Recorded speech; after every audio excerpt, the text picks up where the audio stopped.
Well, welcome everybody. Price Headley, glad to be with you here just after the market close on this Monday, November 21st, 2022. Just a few days away from Thanksgiving. I want to wish you and yours an early happy Thanksgiving.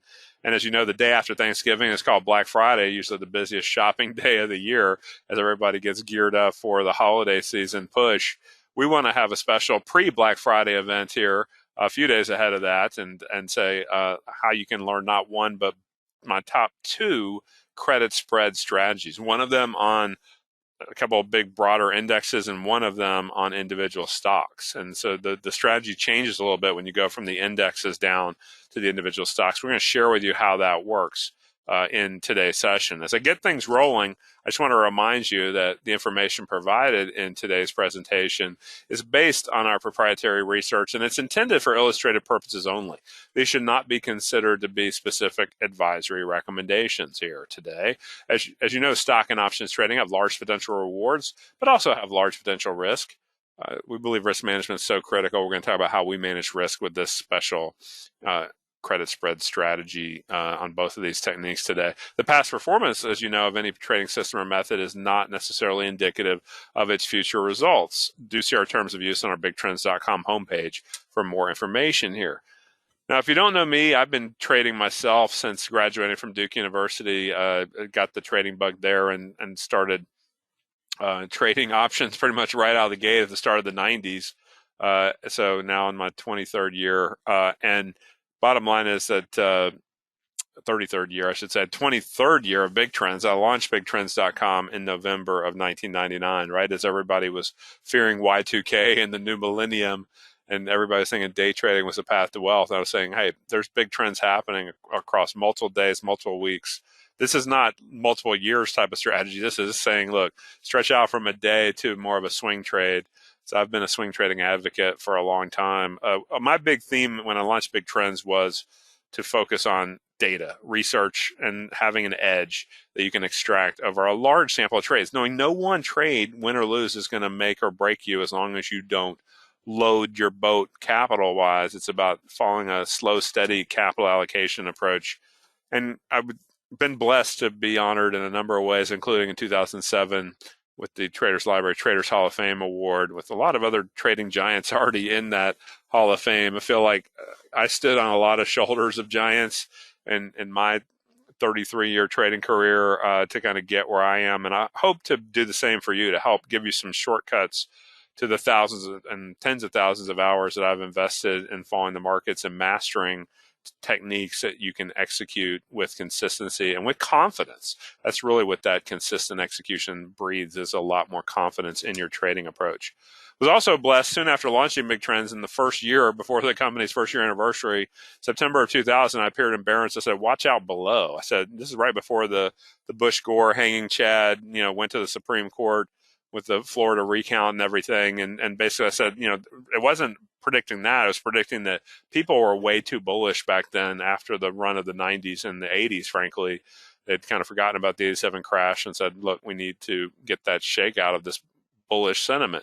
Same thing happened bouncing back from the 9/11, 2001, tragedy, to say, look, and then the market bounced back and everybody thought everything was hunky-dory again. I said, not so fast. There's way too much optimism.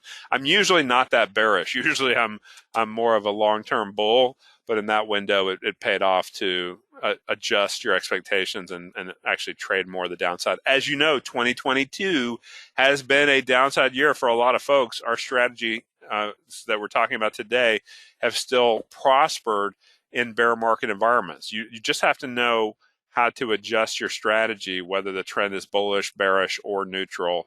And one of the great things about credit spreads is that a lot of people call it a non-directional strategy because you don't have to get a directional move to make money, but we still put a directional edge in our systems we're going to teach you today, but then the credit spread strategy enhances your win rate. You can see in the past 3 months, our win rate's been 76.47%. So more than 3 out of 4 winners, less than 1 out of 4 losers.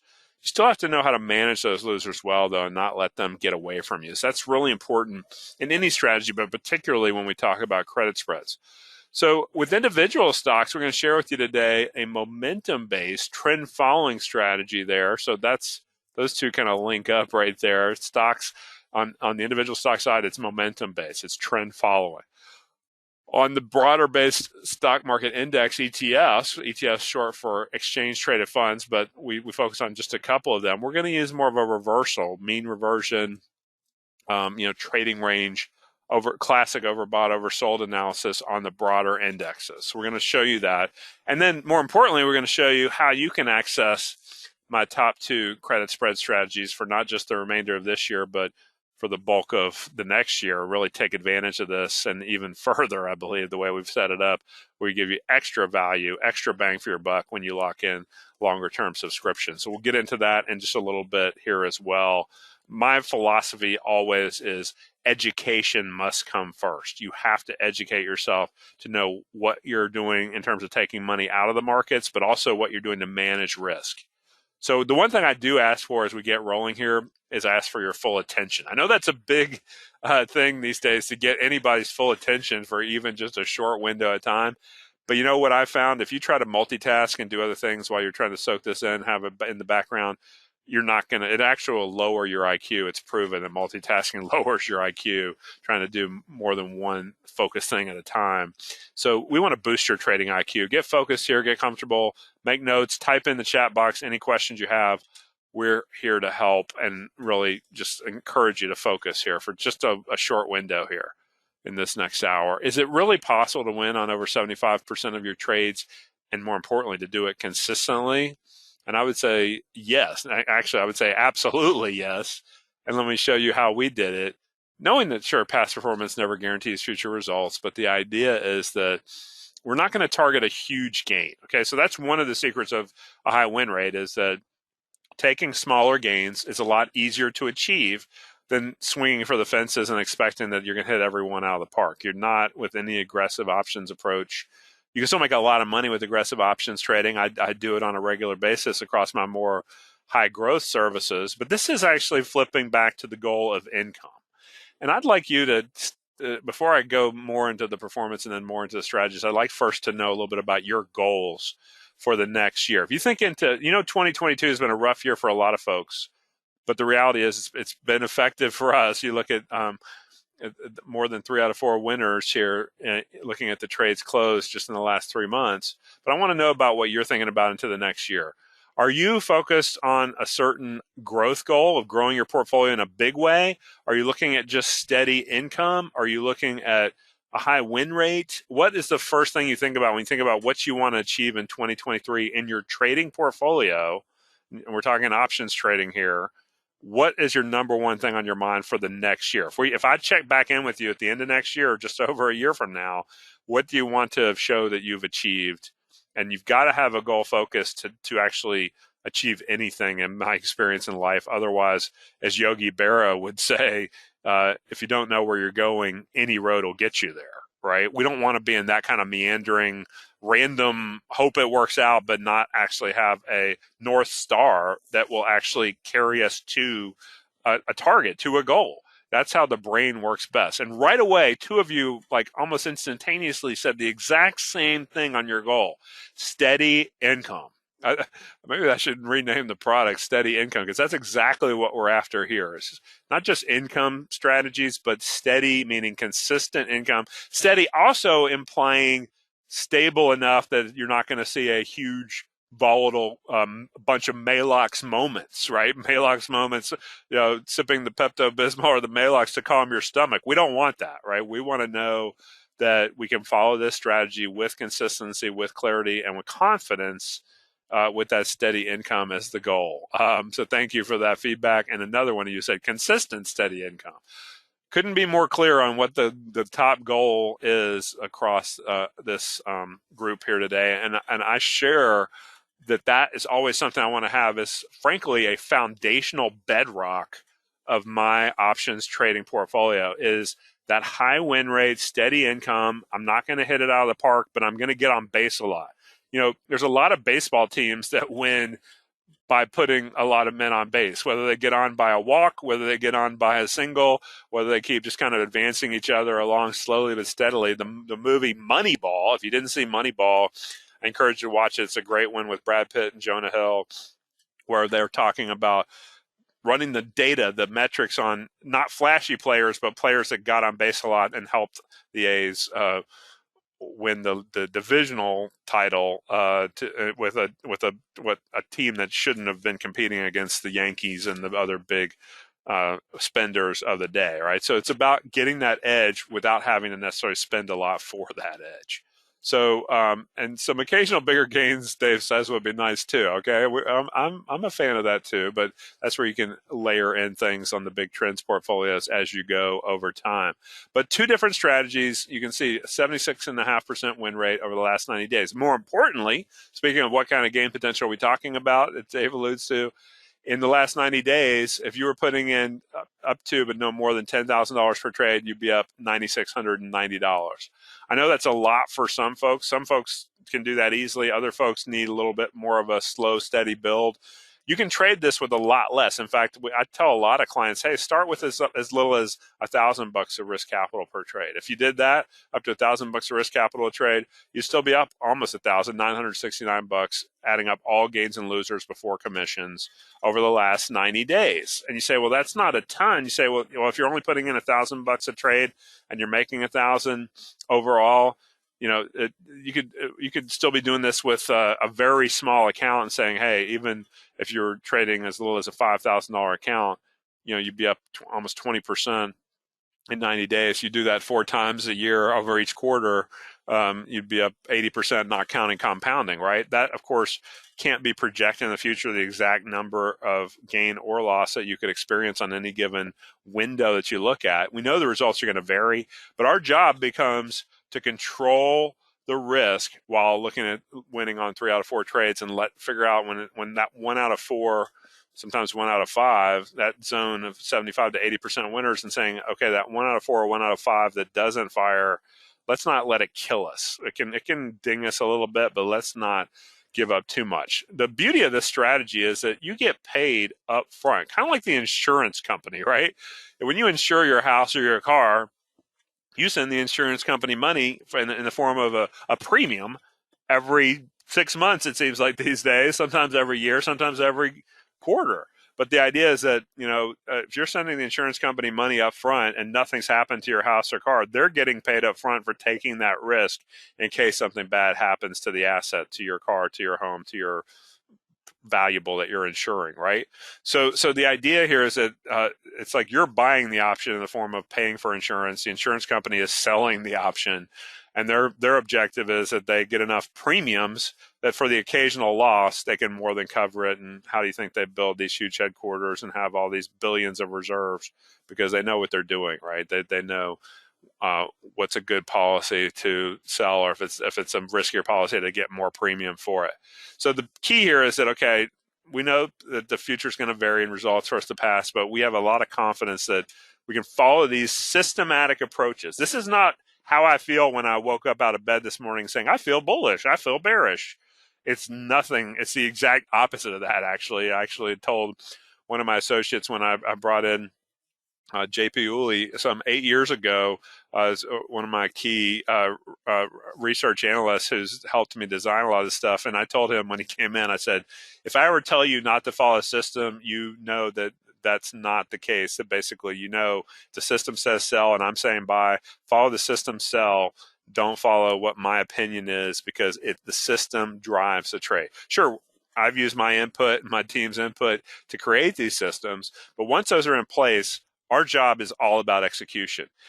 You won't believe how much easier it is to trade when you can just follow the buy and sell signals that we send out to you in real-time email and real-time text alert. Your life just became a whole lot easier in saying, I don't have to guess anymore about, is it bullish or is it bearish? Should I get in the bull? Should I buy this? Should I sell this? Should I get in? Should I get out? Should I stay out? Right? Should I stay in? You don't have all those questions running through your mind because it's just a really clear, simple execution. You can see the two strategies we're going to talk about here today. I could go on and on about this because this is in my 33 years of options trading experience. It's all about having the psychology for success, the psychology for executing consistently amid uncertainty, amid the occasional dings, and saying you can keep on executing. The two programs, Index Options Timer, as it alludes to, is based on the two big stock market indexes that we trade. We'll get into those. 46 trades over the last year, so almost a trade a week. But I know my subscribers want action, want opportunity. My philosophy has always been I never trade for activity. I only trade for results if I have an edge. But when we added in the individual stock-based credit spread trader strategy, the 46 trades went up to 72 trades. Okay, so we added in another about trade every other week on the second strategy. So over the course of the year, we got 72 trades, which is now approaching about 1 to 2 trades a week, about 3 trades every 2 weeks, about 6 trades every month when you break down 72 trades in the year, right?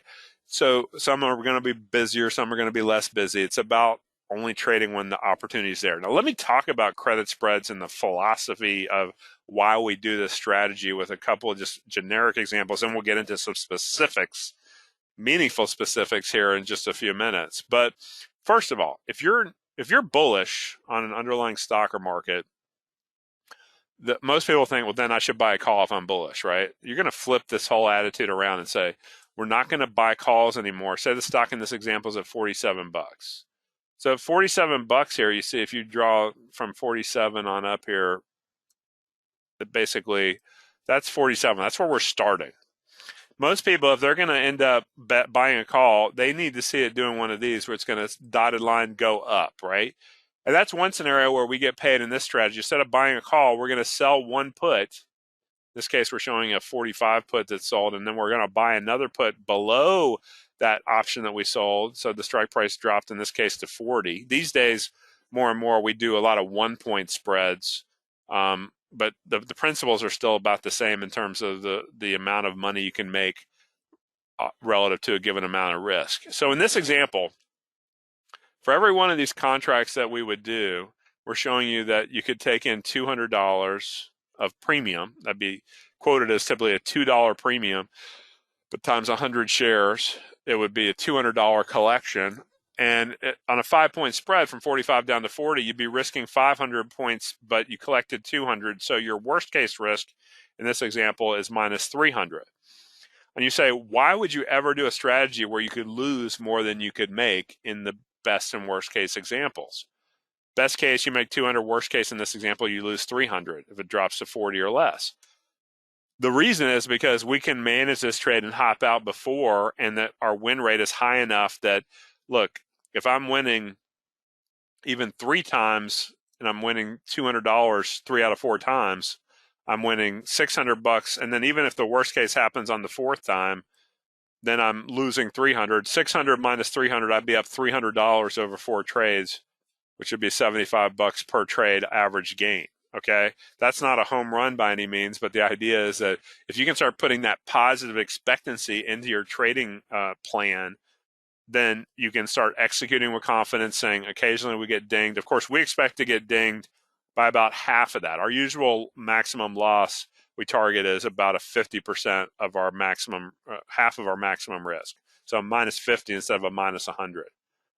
And in this case, of course, if you're making 200 versus risking a net of 300, you're potentially taking in 67%. We don't even target that in these strategies these days. These days we target between 20 and 25% gains so that you can really ring the register a lot more frequently at a smaller profit target and still have that give you a positive edge over time. The goal has changed here. Now, think about our times where we win. If we sell a 45 put and buy a 40 put, all we need to happen is that this thing stays above 45. You can see our max profit at expiration is at 45 or higher. So now if this stock goes up above 47, if it stays flat at 47, or if it drops 2 points from 47 to 45, some 4.5% down, then you say, okay, all those scenarios at expiration, we win our full amount. So how many strategies do you know where you can be wrong on your underlying stock movement or index movement and still get your full premium, full profit potential collected out of the trade come expiration day? Not many option strategies, I got to say. Credit spreads are one of the sweet spots, in my view, of getting paid even when we're a little bit wrong. What do we not want to be? We do not want to be a lot wrong. Okay, our goal has changed from the being a lot right when you're buying an option to now saying, let's not be really badly wrong. Let's not have the stock or underlying index move dramatically against us. We can stomach some move against us. In fact, look at our break even at expiration. In this example, 2 points under the 45 strike because we got 2 points of premium means that at expiration at $43 is our break even once these options hit their expiration with no more time value left. So if you're stopping these out before expiration, it might be a little above 43. But the point is that at expiration, it's gone from 47 to 43. You would break even on the trade at $43, not counting commissions, right? So the idea is that, okay, look, I could be wrong by 4 points on a $47 stock and not lose at expiration. So you're thinking, well, now I could be wrong by like 8.5%. and still not lose. That's giving you a lot of scenarios where you get paid. And of course, your max loss point is if you're down at 40 or less, right? At 40 or less, now you hit the minus $300 at expiration point, because the reason you buy that other option is to give you insurance against a huge gap against you. One of the things I tell people is that, okay, a credit spread is a time trade first and foremost. It's not a volatility-based trade. If you think, oh, well, I'm selling high volatility, well, guess what? You're also buying another option that probably has on that same stock a similarly high volatility, right? So those volatilities tend to cancel each other out. And really, it's about being a net collector of time premium and letting that time go by with hopefully a minimal amount of gap risk. So I say the first strategy not to do this, whether you're doing put or call credit spreads, is don't do this right in front of earnings, because earnings create big gaps. You say, well, what if it gaps for me? Sure, you make money, but if it gaps against you, you could lose more than what you're actually collecting. You know, if you're making 200, losing 300, in some examples, we could make 200 or lose even more than 300, but we're saying, look, we're about having that insurance and minimizing that gap risk. Now, the first thing we want to talk about is our index options timer, which is on the broader based averages, and particularly one that's our favorite is the S&P 500, the SPY, S&P 500 tracking vehicle. Of course, you know, the SPX, S&P 500 index is the biggest barometer for money managers, right? How are you doing against the S&P 500, the big 500 names that make up the S&P? SPX or SPY. Well, SPY basically tracks about 1/10 of the value of the SPX. What matters here, though, is that SPY options are incredibly liquid. I mean, we're talking about options that are trading tens and 20s and 30s and 40s and 50,000s of contracts on a day-to-day basis as we head into the final week or two before these weekly options expire.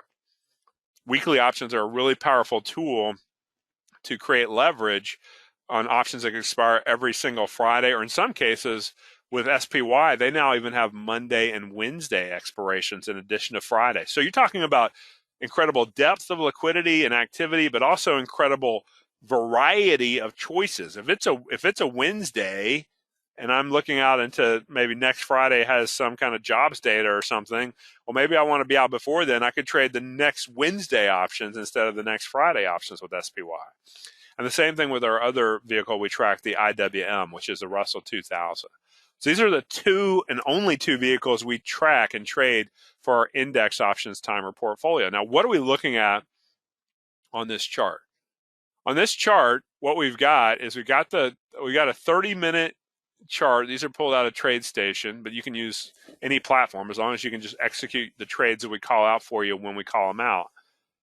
SPY, you can see here, had been just coming into this oversold area, was just starting to come out of it as we looked at the start of the day on November 4th. So that red line is an oscillator. When you become a subscriber, we give you what the oscillator is and what all the settings are to track it if you want to track it on your end. But you can see it was coming out of that oversold mode there. And so we're saying hop on in here. And you see, initially, we're wrong. Look, this is what I love about this strategy, okay? This strategy says we're about 377 on the SPY, and we're saying, look, we expect, that was on a Friday. It was right after the jobs data came out. Remember, we had, we've had some good-looking jobs reports, right? and maybe too good looking, right? But the key here is that the way these are written is that you sell the first leg. So you're selling, that's an S, not a 5, selling the 363 put, then you're buying the 362 put, going out into in this case, the second Friday, what's called the week 2 weekly options, the second Friday of November, earlier this month. So you look at that and say, okay, so on November 4th, we said we think that this index is coming out of an oversold condition and is ready to rally. Notice the recent lows have been right around 370. So why are we selling a 363? Because we want to have the extra wiggle room. In this case, this is a ton of wiggle room because the market had just corrected, so the option premiums had expanded as volatilities had expanded. And so we're trading at 377. We've got about 14 points down to 363 before we'd hit the strike price that we sold over the next roughly 6 sessions, if you count that full session on the first day we got in on the 4th.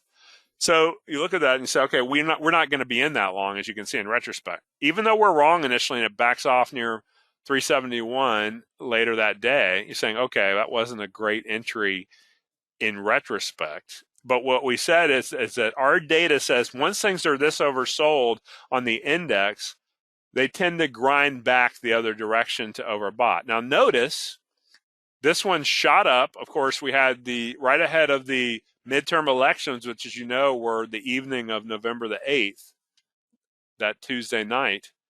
We were saying, look, we want to cash this in because now we're right. The index has rallied from 377 to 385 by that Tuesday midday. And we're saying, look, we know we entered it for 20 cents, $20 a contract on the 1 point spread. That means you're risking $80 a contract because each contract theoretical max risk is $100 on 100 shares for one options contract. So you're collecting in $20, you're risking 80 to make potentially a 25% return at maximum.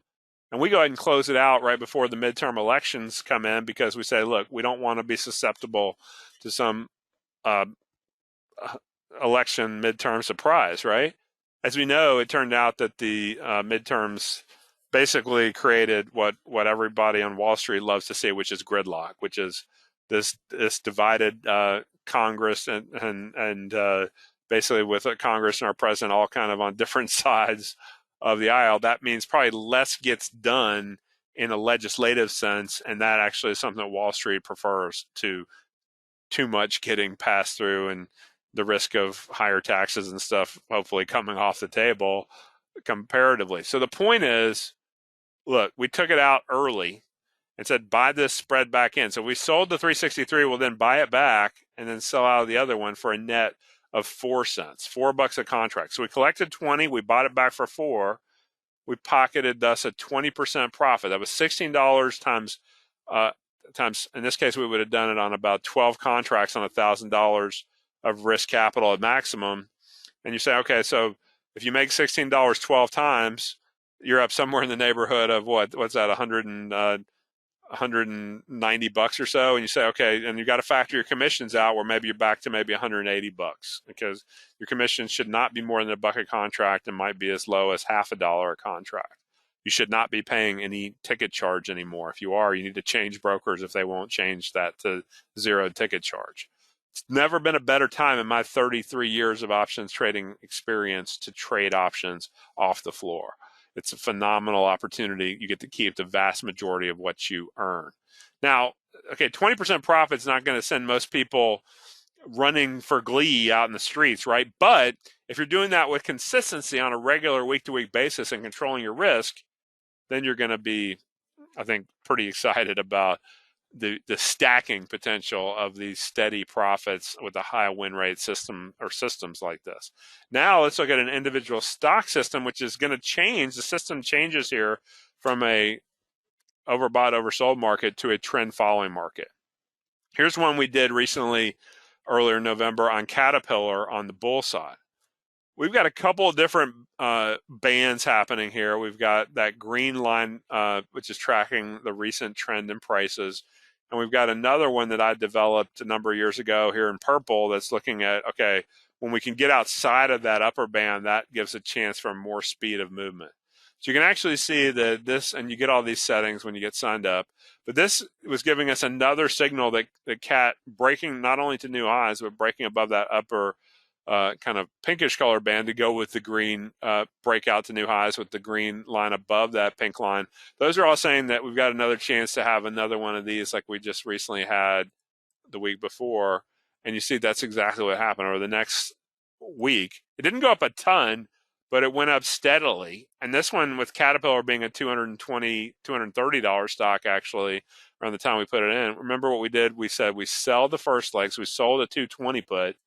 We bought the 217.5 put. Now that's a 2.5 point or $250 risk per contract at maximum. So we need to collect in at least a half point or $50 a contract. Our net risk becomes 250 minus what we collected of 50 means our net risk is 200. 50 over 200, as you can calculate, is also a 25% maximum profit potential. When we got 80% of the way there and said, look, we can buy this thing in for under 10 cents, we bought it for 9 cents. That was a 20.5% profit over 4 trading days. Why do we take these out early? Why not just let them go out to their full, at the expiration, it's worth the full 25. We find that trying to squeeze those last few percentage points out can be detrimental to your health and to your portfolio bottom line. Not only does it create more stress health-wise, but it also creates more risk in your portfolio of letting a profit turn into a loss. Worse yet, letting a profit turn into a bigger loss if you get a big surprise. So the calculation there, is based on, just, okay, what do we take in and what are we risking?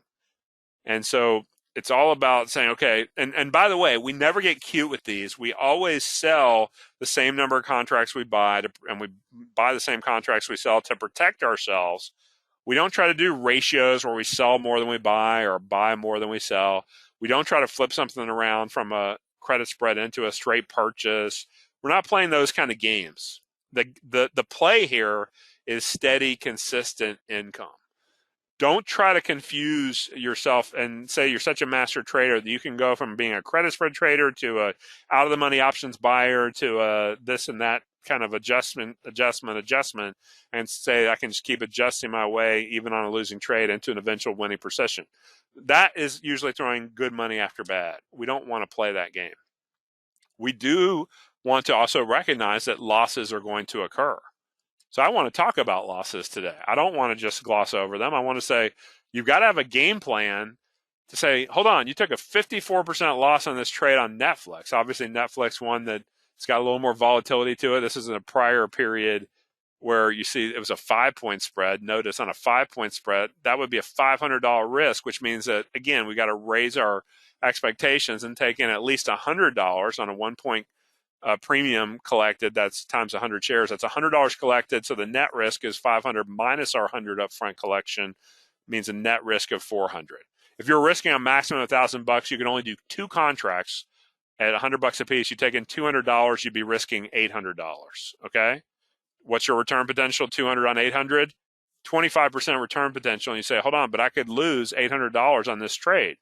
And in this example, we lost just over 400 in that example of if you did 2 contracts. So that wouldn't be much fun. But you say, you know what? Every once in a while that happens. If you make 25, make 20, make 20, lose 50, you'd still be ahead of the game over 4 trades. Not by a ton, but that's why we generally want to keep our losses smaller. But the idea is that don't let them get more than a 50% loss, give or take. You see our fill by the time we execute was a hair worse than that. But you're in the right ballpark of saying, okay, half of your initial $800 or so being lost, you're saying, okay, take the $400 hit, and glad we got out, because if as you look out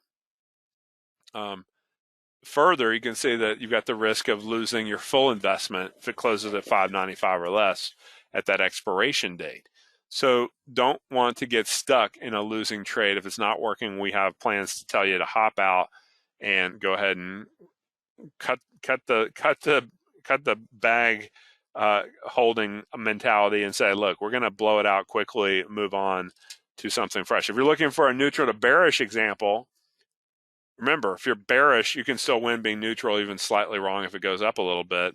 Here's the stock at 33.5. Okay, but principles are pretty much the same in this example. 33.5. We're saying we don't think it's going to get over 35. So we're going to sell the 35 call overhead and then we're going to buy, in this example, it says buy the 40 call. Okay, now, as I said, most of the time these days, if we sold 35, we buy 36. But the principle is the same, which is that regardless of what you're doing here, we're saying, look, your break even at expiration is at 37 because you got $2 or $200 collected off of one credit spread. You're on a 5-point spread. That means, again, your max risk is the same, minus 300 is like what we showed before. But the principle is if it goes to 40 or higher, you're going to lose your full amount, the minus 300, okay, per contract. But if it stays at 35 or less, so again, it goes down below 33.5, it stays flat at 33.5, it goes up to 35, up some 4% or so, 4.5%. You say, okay, at that point, we're basically going to start to give up our maximum profit. Of course, if it goes to 36, you still make money. At 37, you break even. At 40, you hit your max loss. So don't just do this in front of earnings. Don't do that. But also don't do this on takeover stocks on the call credit spread side. If you see, oh, that's a takeover rumor, I think that's bogus, I'm going to sell those premiums all day, and then all of a sudden you walk in the next day or future day and they've been taken over while you're still in the position, and now you're at your max loss with no chance to manage your risk. Risk management is job one in successful trading. I've been blessed to be in the game for 33 years, and I would attribute a good part of that to being a little more conservative than I needed to be, okay? Not trying to always ride the rails of volatility, the rails of leverage, saying, look, let's control our risk. Let's not, and I always encourage people to start small when you're getting started with these techniques and give them a chance to prove themselves to you, not just over the next trade, but over a long series of trades, typically over at least a 3-month window. So if you lock in like the long-term subscription value we'll talk about in a little bit, start small and know you got plenty of time to take advantage of that for the future. Don't try to get it all back on your first trade. Don't take that all-in mentality ever in your any kind of options trading strategy. Go slow and steady and prove it to yourself. Don't let me prove it to you. Prove it to yourself that what I'm sharing with you over the last 3 decades plus has become one of my favorite go-to foundational bedrock strategies. Prove that to yourself. Don't take my word for it. I want you to see it in action when you get started here. Now, okay, but the goal has not changed. Our stock should not go dramatically against us. In this case, we don't want to go dramatically higher. If you think the stock can go dramatically higher, you probably shouldn't be doing the call credit spread, right? So that's why I say take off the earnings, take off the event risk of a takeover name. Let's look at an example of a neutral to bearish that we did on DocuSign, DOCU. Not a household name per se, but DocuSign gained a lot of popularity during the pandemic as more documents needed to be signed online rather than in person, whether it's house contracts or all kinds of other business contracts, saying, look, they grew a lot. And then in turn, as the pandemic has lessened, they've come back down hard as well. Notice on the individual stock, we're seeing it get underneath our lower pink band that picks up that the velocity is heading to the downside. Our green line that kind of tracks recent price highs and lows, as the lower green line is expanding to the downside as well. So it's telling us we've got the situation here where this thing should go lower. And if anything, should not go up very much. So what we do there when the stock's trading there close to about maybe 61 to 62 is we sell the 64 call, then we buy the 65 call. Okay, that's a 1-point spread. We want to get at least 20 cents. We got 22 cents, $22 a contract. So what's that mean on the 1-point spread? Take away your 22 cents and your net risk is 78. Or if we collect 220 on 10 contracts, we'd be risking 780. Okay, so you can see that your profit potential here is better than 25%. If you collected 25 and risked 75, your profit potential would be 33%, right? You say, well, why not go up to those targets or even up towards 40 or 50%? Then you're getting too close to the money and you're not taking advantage of the wiggle room factor that we want to have in case we're a little bit wrong and still get paid, right? I love that still being a little bit wrong by that wiggle room and still getting paid. So this is weekly options. So this was the week 4 options when we were seeing it about a week away from expiration. Okay, now actually about 3.5 days from expiration really here. We cashed it in 3 days later, 21.79% profit. It said, thanks very much. Now, that's on the individual stocks. It changes when we do the indexes like the S&P and the Russell. On a call credit spread, we're looking for something that's been overbought, and now our oscillator's coming out of overbought here, right? So it's telling us that do not ever sell a market that's just going overbought here and betting that it's got to be at a top right there. That is a recipe to blow your trading portfolio up really quickly, because you can see that as it stays overbought here, and I teach a lot of these overbought methods, staying overbought here is actually an uptrend, right? That's actually a sign that this thing's very strong. We stay away from that phase, right? We are not messing with credit spreads in either direction in that phase. But what we're saying is that when it comes out of overbought, now it's got a chance to start coming down. Now, as you see, it did catch that first gap down. Check that off. There's the gap in our favor, but then you see it's a gap against us. We're back to about where we got in, maybe even slightly against us at one point. But by the time we get down to the expiration, near the expiration here, this is on SPY, S&P 500 trading vehicle. And you see, we had jumped all around, but essentially we sold 406. You can't even see 406 on this chart. It's up here in the white area above where it's capped off. We were about 402 up here at the top of this chart here, and we sold 406. So we had tons of breathing room. So that little wiggle back and forth, that chop, is just fine by us. We don't have to try to get cute with these. We close it a little bit early just to make sure we book the profit before it slipped away or risk slipping away, right? A lot of times it will not slip away, and you could look back and say, okay, I could have made even a hair more. But then the time where it would have slipped away and we're glad to have booked it early, those are the ones that you really can add a lot of value, taking a little more proactive approach to locking down your risk, getting your money back in your account in the safety of cash, and waiting for the next low risk, high reward opportunity. How do we structure these credit spread and index options timer trades? When you pair them together, you're looking at a holding period of usually anywhere from 3 to 10 trading days. Most of the examples I've shown you are about a week out, maybe 3 days up to maybe 7 days, but we could go up to 10. We're going to use weekly options. So in all likelihood, tomorrow we could be considering a trade into this Friday's expiration. This Friday is kind of strange with the Thanksgiving holiday and the holiday shortened day. Remember, the markets are closed on Thursday for the Thanksgiving, and then they're also closing early on Friday at 1 p.m. Wall Street time, Eastern time. So in all likelihood for us, if we're looking to trade tomorrow or Wednesday before the holiday, we're looking out into next Friday's beginning of November, or the beginning of December, week 1 December options for next Friday. Okay, so that's just another thing to keep in mind, is that it's got to be making sure that you get enough premium relative to the amount of time you need to hold the trade, and enough breathing room, enough wiggle room. So it works out that you'll get somewhere between 4 and 8 trades per month. We say an average of 6, but it could be as little as 4 or as much as 8 when you add up both of these strategies working for you together. Okay, now our credit received hasn't changed much on the two strategies, despite it being two different systems. We still believe that somewhere between a 20 to a 30% maximum gain on your worst case risk, your maximum risk, is the right kind of out of the money sweet spot to place your trade. If you're getting a 40 or 50% return on margin, you're probably placing the trade too close to the current price of the stock or index. If you're only getting a 10% return, you're so far out of the money that just one bad gap against you wipes out a 90% win rate.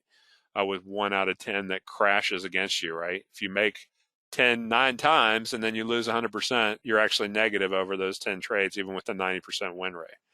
So that's why getting the right kind of win rate with the right kind of reward versus risk potential to us is the right thing to do. Everything I've shown you is showing you multiple examples, whether you're doing a 1 point, a 2.5, or a 5-point spread. We set these up so that all these are initially targeting at expiration about a 25% return on that margin required, that risk capital. So when you combine this credit spread strategy's benefits, a structure of why we love credit spreads for high win rate, high consistency, managed risk trading, with not just one, but these 2 proprietary trading methods on these strategies, have achieved over the last 3 months, as we said before, a 76.47% win rate. That's going to vary. It could be less, it could be more. We tend to say, if we're in the 75 to 80% win range, we're going to have a lot of happy subscribers. Even below 75, we can have plenty of happy folks as well, and tend to as well. But that 75 to 80 is sort of a target range where we'd like to be. We can't guarantee it, but that's where we're really looking to hit the sweet spot of not expecting a 90% win rate, because you won't get enough premium if you go too far out of the money. Not expecting that we're going to make 50% returns on margin, because then you'll be looking at a much lower win rate, and you'll see that one really big surprise move against you, you don't have a chance to manage it as well if you're too close to the money. This gives us a lot more room to breathe, to manage, to wiggle, let the indexes and stocks wiggle around. Targeting 25% return. This is the last 90 days result. 76.47% win rate, knowing that past performance never guarantees future results. As we said, if you're trading, as you gain confidence, you can trade more. If you were trading $10,000 per trade, you could have generated a $9,690 profit over the past 90 days. If you're trading, you can divide it down to whatever your risk capital is per trade you want to use. If you're trading, say 5,000, you cut that number in half. If you're trading 1,000 per trade, you cut that number down to $969 of profit on $1,000 of risk capital at maximum, knowing that, as I showed you, like the Netflix example, sometimes we might only be able to get $700 or $800 in, because the next contract would kick us over that $1,000 maximum risk. So a number of these cases, you won't be even putting the full risk capital in, because you're not going to round up to the next contract if it crosses your risk threshold. But the point is, we guide you through exactly when to get in and exactly when to get out. This assumes you follow all of our exact instructions on every single trade. You're going to get those trade alerts through real-time email and real-time text alerts you can add to your smartphone at no additional charge from us. You just need to make sure you have unlimited texting capability on your phone plan.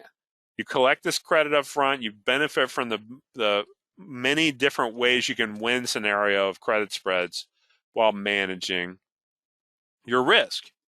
So the point of this is that a lot of people come to me and this last couple of months and have said, man, the market's beat me up. I just don't really think I can trust this market anymore. And I'm like, hey, you're missing out on the fact that this strategy does not depend on a bull or a bear market or a choppy market to make money. It just says be patient and wait for your right setup, whether it's an index or an individual stock. If you wait for your setup, wait for when we send you the alert and say, when we send you the alert, then you fire. It's like, I think of that Paul Revere quote where he says, don't fire until you see the whites of their eyes, right? That revolutionary quote where you say, okay, it's the same kind of principle here. Don't fire your capital that you work so hard to build up, to earn. We all want that money to work hard earning for us, but don't just fire it willy-nilly and hope you hit something, right? Wait until you really see your target before you pull the trigger. That's what you're going to get from us, is that type of clarity and saying, wait, fire. Okay, so bam, when we send out a new entry, we're saying it's time for you to pull the trigger. Get in, or more importantly, when it's time to get out, we never leave you hanging. You know exactly where to get out. We'll say when to get out as well.